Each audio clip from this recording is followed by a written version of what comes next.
नहमदुहु व नुसल्ली अला रसूलिहिल करीम अम्मा बाद।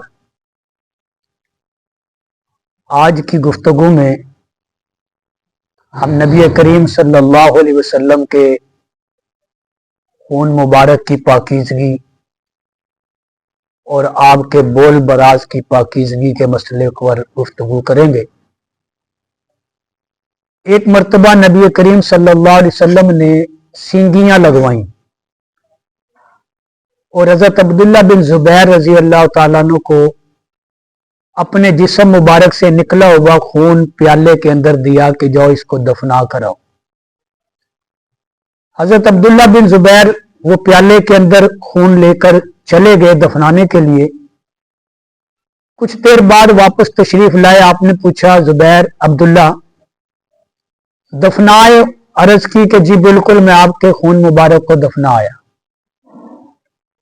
आपने फरमाया, कहां दफन किया? तो अब्दुल्ला बिन ज़ुबैर कहते हैं, दफन तो मैंने कहीं नहीं किया, वो मैं आपके प्याला जो खून वाला था उसको मुंह लगाकर पी गया। तो आप सल्लल्लाहु अलैहि वसल्लम ने फरमाया, अच्छा, जिस बात आदमी के जिस्म में मेरा खून चला गया उस पर जहन्नम की आग हराम हो गई।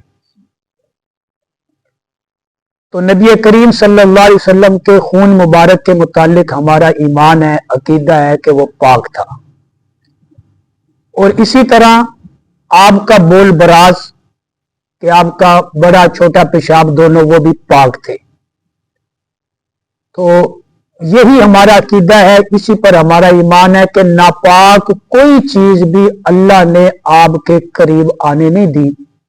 हर दुनिया की वो पाकीज़ा साफ सुथरी बेहतरीन जो चीजें थी वो अल्लाह तबारक व तआला ने आपके साथ मंसूब फरमाई हैं। अल्लाह हमें भी नबी करीम सल्लल्लाहु अलैहि वसल्लम की निस्बत नसीब फरमाए और उस निस्बत की लाज रखने की भी तौफीक अता फरमाए।